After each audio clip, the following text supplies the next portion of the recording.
Thank you, Chris. Another brilliant session. Up next, we'll explore the unlocking of a global hydrogen economy, perhaps one of the most eagerly discussed and anticipated topics within this energy transition. A special thanks to both Mitsubishi Heavy Industries and to Bloom Energy for their collaboration on this panel. And without further ado, I would like to pass over to Sherlyn Moore, CMO of Bloom Energy, to chair the conversation. Sherlyn, over to you. Thank you, Owen, and hello, everyone. Thank you for joining. We are very much looking forward to getting in and diving into this very important, timely, and very much being talked about everywhere topic. I'd like to make a few opening comments, and then I'm very excited to introduce the panelists. But first, let me say by opening with that really reducing carbon emissions is the #1 fight against climate change and protecting our planet. But to reach a net zero carbon future, consensus is clear. There is no way to get to net zero as a global world without hydrogen. Solar and wind represent a mere 1.4% of our total global energy mix, but by 2030, the world energy needs are expected to be 10% or larger than pre-COVID levels. The increased demand alone is 714% of current wind and solar energy capacity. A complete transition to renewables will require trillions of dollars and take decades, but we cannot take that long. We must accelerate deployment and advanced hydrogen production and utilization for the global hydrogen economy. Hydrogen is not only emission-free, but it's reliable, available, and provides for long duration energy storage, which make it such a critical and very important part of our energy mix. It's also important to recognize we do need all of the above, which is not new. It is an and strategy, not an or strategy. One of the things I was reflecting on personally as I was dialing in from North America, specifically the US West Coast, very early in my time, was a couple notes about the differences between Europe, which is hosted out of the UK, and the US. And as we look at Europe and the opportunities for hydrogen compared to the US, it's really interesting to see two historic approaches coming together. An approach in the US that is traditionally, historically been innovation-led in moving progress forward, where in Europe, I compare that to a continent in Asia in many cases as well, to being much more just go out and build it led. You're starting to see initiatives for R&D incentives and programs in Europe, and you are seeing in the current Biden administration in the US, interest to go build stuff. So you are seeing now, I think, both sides of the big pond, if you will, and including, I believe, Asia being much more like Europe than the US in some ways, starting to come together with a mix of innovation and let's get out and go build it that needs to happen to bring hydrogen to life. So with that, I am joined by some very, very impressive fellow panelists. So I'd like to provide very, very brief quick introduction to each one of our panelists. First, Daryl Wilson. He's the Executive Director of the Hydrogen Council. Wave your hands, Daryl. Daryl has a 38-year career in environmental innovation. He spent time with Dofasco, Toyota, Xenon Environmental, RGTL, and most recently, Hydrogenics, before taking on his role as Executive Director. Let's just say a very, very important and critical and impressive series of innovations in his career. Welcome, Daryl. His longer bio is also available. My other speaker is Dr. Hitoshi Kaguchi, Executive Vice President and Chief Strategy Officer. Dr. Kaguchi is currently EVP and CSO at Mitsubishi Heavy Industries. Since April 2021, he's also led Mitsubishi Heavy Industries, or MHI's global energy systems business, which includes highly efficient power generation technologies, and the innovative solutions that drive energy transition forward as President and CEO. Thank you for joining. Our third speaker is Marcelino Oreja. He is the CEO of Enagás. Mr. Reja has been Enagás's CEO since September 2012. And in this role, he's actively leading the internationalization process that started in 2011 for successfully exporting Enagás's leadership in energy infrastructure, both to America and to Europe. And as with the others, his longer bio is available. So let me first ask each panelist, beyond your biography, to maybe say a few words about the role that you and or your organization are playing in hydrogen. So let me open with you, Daryl. Thanks very much, Sherlyn. It's a pleasure to be with you today. The Hydrogen Council was formed in 2017 with the initial vision of 13 members recognizing that really the potential of hydrogen and the hydrogen story was not being told, and it was incumbent on them to start to communicate and educate and explain the important role that hydrogen has. Early in your introduction, Sherlyn, you mentioned that there is no getting to net zero without hydrogen, and I hope through our panel discussion today that will be evident to the participants in this session, that hydrogen is just so critical to bring our energy system together in an integrated way. We sometimes talk about sector coupling. All the various different ways that we use energy can be brought together in a holistic energy system like we've never seen before. Green electrons and carbon-free hydrogen can indeed make the world go round in a sustainable way. That's a bold claim, but I think as we unpack our discussion today, we'll see why that is indeed the case. Thank you. Next, Dr. Kaguchi. Yeah, thank you. This is Kaguchi from MHI. And MHI is the technology company to provide all the energy equipment and others. And about 30,000 people, engineers are working on the energy. And so energy transition is very, very important for my company. So we are diligently working for the energy transition, and the hydrogen is an important part of our business, mainly hydrogen gas turbine and the hydrogen fuel cell or others. I want to discuss today about the technology and the society using that technology. Thank you. Thank you. And Marcelino. Yes, well, thank you very much. Thank you for having us here as Enagás. So as you were saying, there are some differences between Europe and the US. So what's important here is that the European Commission has launched up an important program to promote and to subsidize hydrogen projects. And we are confident that that will happen soon. And that's going to be very important to promote and to reduce the price of hydrogen in the future. Enagás is a transmission system operator, so we manage 12,000 of gas pipes in Spain with subsidiaries in other countries around Europe and the US also. We are there also with a pipe company. In Spain, we are promoting 55 different renewable projects together with 50 different partners.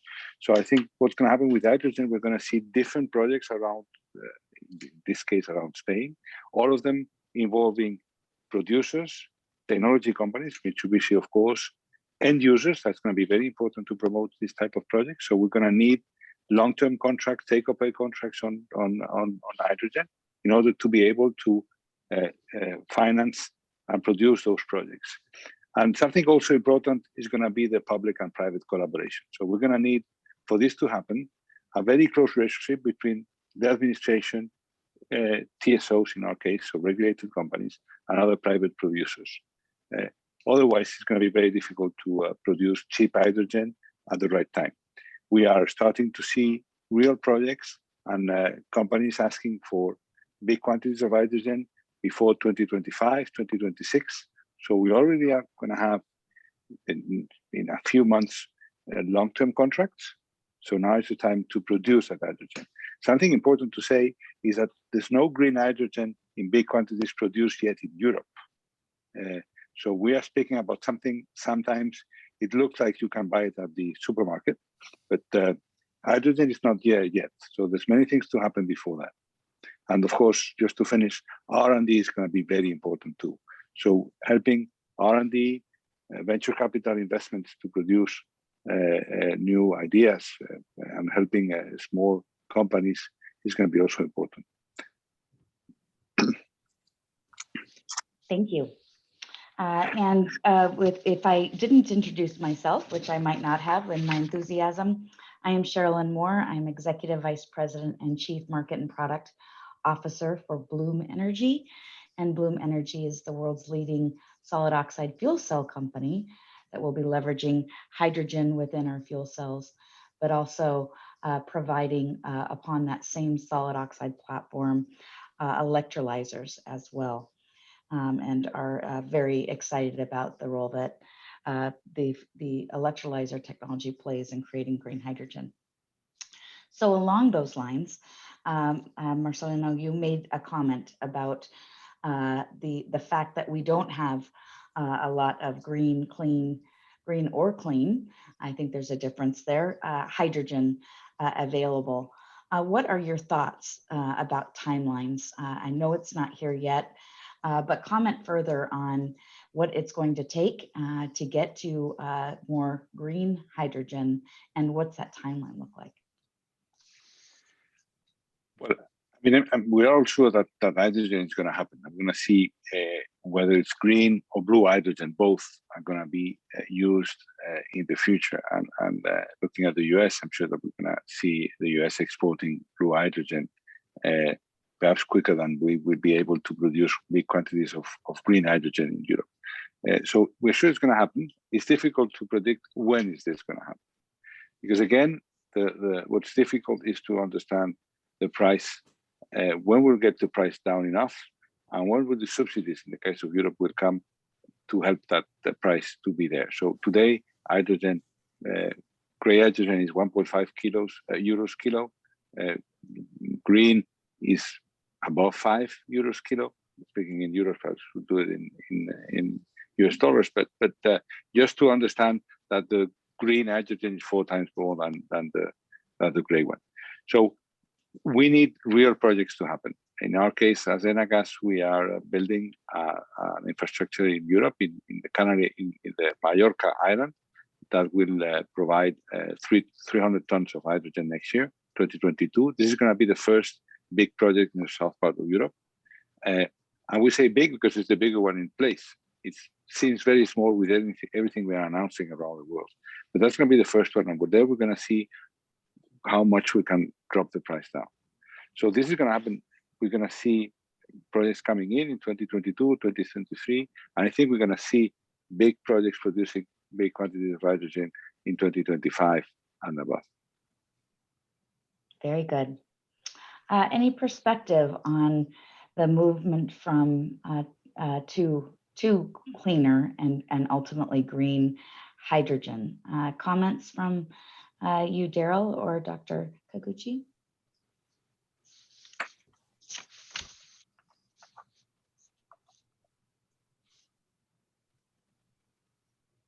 Wow. Yeah, sorry. This is Kaguchi. The situation of the Japan is slightly different from the Europe. Mm-hmm. The current price of the hydrogen in Japan is maybe $10 per kilogram, and even the target of the future hydrogen is the $3 per kilogram in 2030, and in 2050, $2 per kilogram. It's far expensive than other area because of it's very difficult to generate hydrogen inside of Japan. So we have to import the hydrogen from somewhere more green energy sufficient area. So that's a quite different situation. So, but anyway, we need a hydrogen transportation, and it's a reason why expensive. And the time frame, maybe technology will be ready by 2030, but maybe social system or economical realistic situation will not be achieved by 2030. That is my view. Thank you.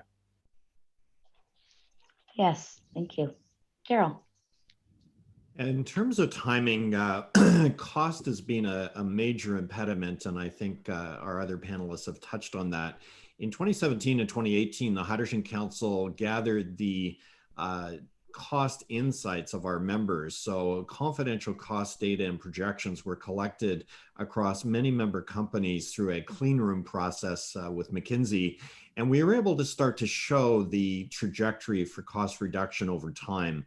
I think this has been a very important contribution that we've made to this discussion around enabling hydrogen to reach some of the cost targets that have already been mentioned. Essentially, we've seen this movie once before with wind and solar, and costs have come down gradually at first and then accelerating until recently in a very, very rapid manner. So these cost curves do not progress by themselves. It's not a matter of numbers on spreadsheets. The critical thing that needs to happen is investments in scale up. And so our other panelists have spoken about projects that they are undertaking to indeed realize the scale up of hydrogen deployment. And as that happens, we get good effects in the supply chain, economies of scale, innovation and technology improvements, and we start to reach into areas where hydrogen indeed becomes directly competitive with other energy alternatives. It's also important to understand that some of those energy alternatives are impacted by policies around penalties and taxes on carbon. And so the equation will be getting successively rebalanced over the coming decades, and more hydrogen will be introduced. Today, globally, the hydrogen as a business is worth more than $200 billion annually. And much of that is going into the process industry of producing ammonia fertilizer and as part of the fossil fuel system for liquid fuels. But that gray hydrogen we anticipate will be successively converted. The council released a life cycle analysis on greenhouse gases associated with hydrogen reduction in January of this year. You can find that on our internet site. And there we showed that gray hydrogen would phase out over the next number of years and be successively replaced by both blue and green hydrogen, sorry. And ultimately, green hydrogen will be the low-cost alternative, but that is absolutely going to take some time, as our other panelists have said. Yes, thank you very much. And based on an anonymous comment on a Q&A site, it sounds like maybe clarifying how we interchange the colors of hydrogen may be important. So clearly, green hydrogen is hydrogen created from renewable sources. There is, other colors of hydrogen as well. Daryl, would you like to expand on that just for a few moments?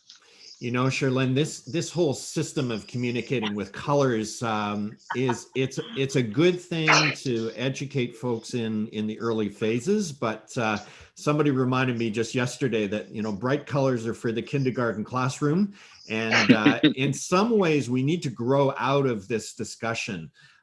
So while it's informative, I think we're going to become more precise in our language. So we'll be talking about hydrogen from renewable sources.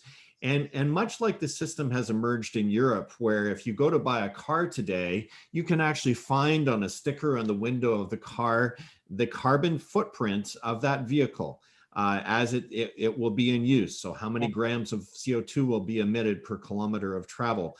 And I think that kind of system where we're much more quantitative and specific about the environmental attributes of the hydrogen that we're producing and using and trading and exporting, I think we're going to get a lot more sophisticated and clear about the environmental footprint associated with it, so that we can make consumers and producers can make effective decisions, and government policies can be properly applied. So the Council, along with many other international organizations today, we are working on methodologies and approaches so that such a system can grow up and I think come into better use. But for now, we still use the colors. We'll use the colors in this discussion, I'm sure, today. And it's a helpful start in a whole new discussion. Well, Daryl, I do second your comment that I think having a more specific, concrete discussion that doesn't try to label colors and lead to misunderstanding is probably in order, because I see people interchanging colors for different means all the time, with the exception of green. So here, I will second that motion, and maybe we won't use colors outside of green for the sake of this conversation. Wonderful. Well, I think let's expand on this just a little bit more around where we see the use case and or the sectors that need to move to hydrogen the quickest. We certainly recognize that some industries are the most difficult to abate, steel, cement, petrochemical industries. But let's talk about some of those use cases. Dr. Kaguchi, is there a perspective that you have from MHI on the industries that you think are most critical to tackle, and what use cases? Okay. My understanding, if the green hydrogen is very common, in that case, the electricity is very, very cheap, because the price of the hydrogen, green hydrogen, is nearly equal of the electricity price. I mean, if we want to make a 1 kilogram hydrogen, we need about 5 kilowatt hour electricity. That's a equation. So no more secret. So if we can make a cheap hydrogen, it means a very, very cheap electricity existing in the world. So it's not good to use the hydrogen for the electricity generation. It's not reasonable, because the already cheap electricity is existing. So maybe in the future, like 2050, we need hydrogen for the industry, like steel making or long range transportation or shipping or aircraft aviation. That kind of the area we have to concentrate to the future. But maybe transition area, we need the hydrogen for the longer time energy storage for electricity generation. But it's true. But in the future, electricity area is not so important. That is my opinion. Yes, I agree. At least roughly 80% of the cost of hydrogen, of generating clean hydrogen, will come from electricity. Yes. And that is the fundamental part of that equation. Absolutely. Yeah. Marcelino, do you have a perspective on the use cases and where you see needing to adopt green hydrogen sooner rather than later? I think that, not all the energy can be electrified. So, electricity is going to be only 50% of the energy, total energy consumption. So the only way we can decarbonize part of the economy and part of those end users is introducing hydrogen or renewable gases for their consumption. So the activities we've just mentioned that consume today gray hydrogen are going to move quickly, I'm sure, to other cleaner hydrogen if we don't want to use colors. It's true that the colors have a problem because it looks like the green is the good and the others are the bad, and I don't think this is the way. So it's true that we should use a cleaner hydrogen than the one we're using today. And there are other uses, and Kakoshi was saying, in transport, in heavy transport, in railways, in maritime, where electrification is not possible. So hydrogen is going to come there sooner than later. And if we want to really reduce CO2 emissions in those sectors, the only way is to use renewable gases, whether they are mixed with natural gas or used purely as hydrogen. Very good. And Daryl, any disagreement from, recognition that it is long duration transportation and these hard to abate industries like steel and others are probably the early movers. Do you agree with that view? Yes, at the council, we've been studying these applications and charting which ones will have the strongest business cases earlier, and you can find that material from the council. And certainly the hard to decarbonize sectors and heavy transport are favored. But I want to bring another dimension here. One of the reasons that our energy system is not sustainable today is that it is a disintegrated system. We use liquid fuels to get around, we use gas to heat in the winter, we use electrons to keep the lights on. And these three solitudes and their isolation from each other is indeed a big part of the problem. What we have in hydrogen is the opportunity to bring these energy systems together in a more integrated way than we've ever done before. And frankly, one of the big challenges we have in the energy discussion is we're bringing the old thinking of, we have horses for courses, and every time we have a new energy vector, we have to decide where should it go. And again, this is fracturing the system into pieces, and the reason it's not sustainable. What hydrogen does is to start putting the system back together. There's a wonderful example in the human body. We have a molecular life-giving system in the flow of our blood, which brings oxygen to our brain and our muscles. And at 3 kilometers an hour, the blood is coursing through our body. Meanwhile, we have an electrical system on our body as well, which runs at 36,000 kilometers an hour. And it's critical. It runs our brain and our spinal cord and indeed keeps our heart going. So you see in the human body, the deep integration of a molecular system and an electrical system. In our energy world, 85% of our energy today is molecular, 15% is electrical. And we need the electrical and molecular system working together in harmony, and hydrogen gives us that opportunity. So I think it's very important to think about our energy system as a whole system, and that means that hydrogen will flow into multiple applications. It's not a matter to say, oh, we have a new energy tool, let's make it go over there and do that job. That's old thinking. The energy system of the future will be a harmonious, integrated system working like the human body does, the molecular side and the electron side. And we have this problem. We've got, whole utilities that just focus on electrical, whole utilities that focus just on gas. And now the electrical system is saying, wow, we wish we could have some long-term storage capability, which is all today in the gas system.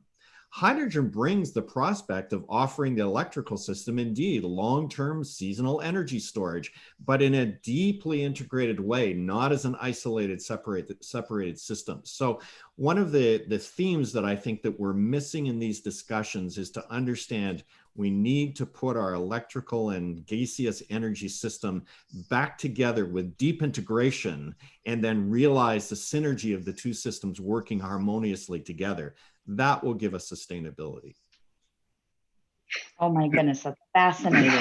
Marcelino, do you have a comment to that? Yeah, I fully agree with you. And actually what's happening today, the big projects we are looking at, we are working together as we have never done, gas companies, oil companies, and electrical companies, together with the end consumers. So if you look at the project I spoke about in Baleares, in Mallorca, we are together with Acciona, one of the biggest Spanish electrical energy companies, and with Cemex, a cement company, and with the end user, and we have the distributor also. All the other big projects we're working around Spain, we all have an electrical company working with us. We are the transport company, so we are the ones experienced in transporting that hydrogen. You will have the end consumer, you have the energy technical company. So the first time I've been seeing all of us working together in these big projects with the administration, which is very important to have this public-private collaboration. it's happening. And we're going to see huge projects. The difference between renewables for me is that the projects are so big that it's not like small PV panels here and there. We are thinking of huge projects of billions of euros or dollars to be available to reduce the cost of hydrogen and to deliver the millions of tons or the thousands of tons the clients are asking for. So it looks more like big projects than small projects all around spreading slowly. I think you're right. And when you talk about, this integrated system of, hydrogen brings everything together, it is on the business model side as well, which you just alluded to. And it is public-private partnership. It is what is traditionally the gas industries with the electrical industries, and it is end consumers with big power, and it does all tie together. And there's so many efficiencies by thinking about hydrogen as part of an integrated system than something net new, different, and by itself. And that's not what that value and future will hold for us, is it? Dr. Kaguchi, any comments from you on how you are thinking about this and seeing it as an integrated puzzle or the glue? Yeah. The comment is very, very reasonable or very impressive because this is integrated. And I realize again, the hydrogen society is the totally change from the carbon society. So current is making energy from the carbon, oil or gas or coal. And now we make a new generation of the hydrogen, not burning a carbon. Instead, we are going to burn fire hydrogen only in the future. That is maybe society in 2050. That is a very impressive comment from the Darren-san. And also one comment is because the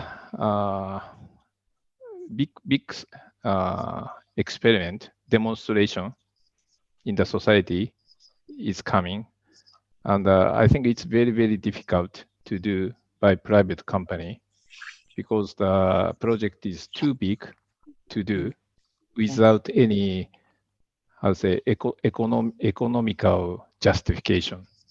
Right.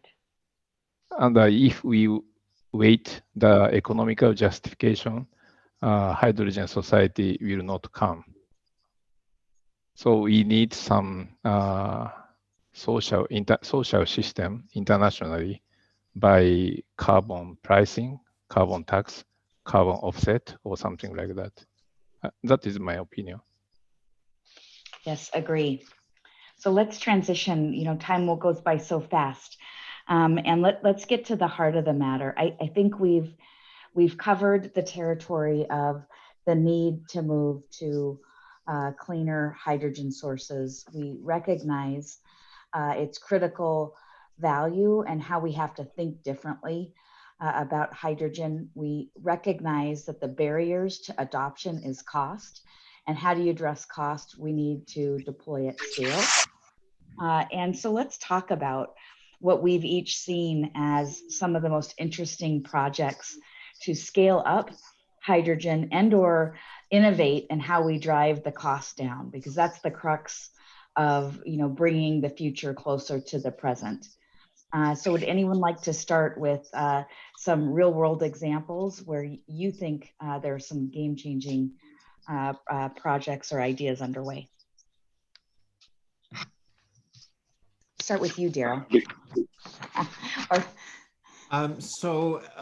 We're seeing huge momentum here. I mentioned earlier that the current industrial business for hydrogen is at around 200 billion.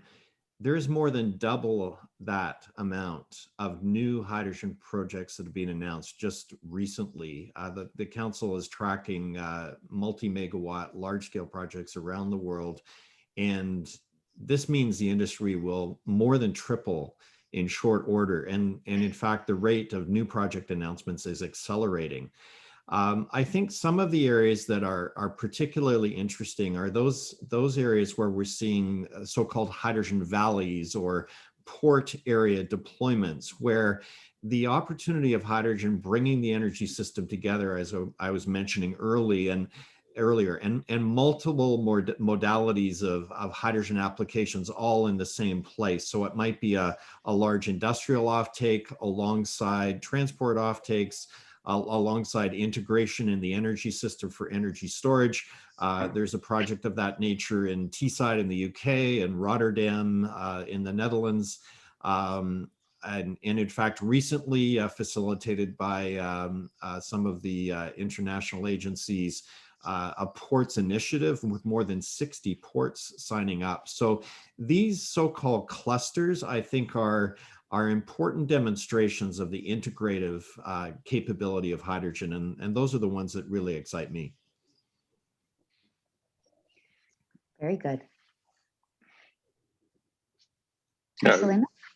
Yeah, well, I mean, I think R&D is very important. And I was saying before, also venture capital funding is going to be very important. So promoting and helping small companies is going to be crucial in the next years.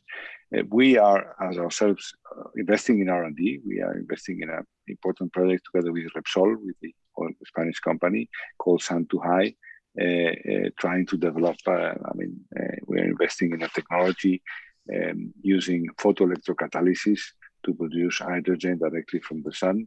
So this could be a game changer. We will have no results before 2024, 2025. It will be commercial after that. But that's an example of something that could happen and change the way we see and we produce hydrogen today. As we are doing this, there are others doing other developments around the world. So we're going to see many ways to produce hydrogen. Also, depending on the use of that hydrogen, will be hydrogen very pure for some users or less pure for others. So that's also going to need different types of technologies producing different types of hydrogen around the world. Thank you. At Bloom, and then I'll go to you, Doctor. At Bloom, we've been heavily invested in how can we make the world's most energy efficient electrolyzer, and believe solid oxide is ideally suited to be that most energy efficient and therefore most effective at lowering the cost of producing hydrogen, recognizing that we have to find innovations and invest in innovation to help attack that problem. Dr. Kaguchi, how do you see the breakthroughs that are needed or the ideas or projects to progress? Okay. My thought is I'm very optimistic about technology innovation. I think we can do technically, but as I said, price of the hydrogen is equal to the price of the electricity. So maybe what we need now is the more renewable energy development. And if the electricity is becoming cheap, people want to use the hydrogen as a media to transport energy.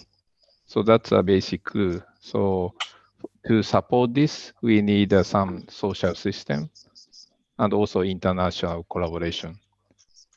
That is my opinion. Yeah. Thank you. There are going to be other ways to produce hydrogen without electricity. And the one I was saying, photoelectrocatalysis, produces hydrogen directly from the sun and using photoelectrocatalysis without electricity to be produced. So we're going to see other ways to produce hydrogen. And we're going to produce also hydrogen from biomethane. And that's going to help us also to produce cheap hydrogen. And that's also renewable hydrogen. So we're going to see many different ways to produce hydrogen in the future. I agree. Waste heat is another way to produce hydrogen, and it's leveraging excess or heat, whether it's from part of the output of hydrogen powered furnaces, and the waste heat then is used to drive further efficiencies, or excess thermal from nuclear could be another source of how we produce hydrogen. And again, when it's part of creating hydrogen as part of a broader integrated mix of an energy system, you can find I think, a lot of unique ways to add hydrogen production into the broader energy mix, which is interesting.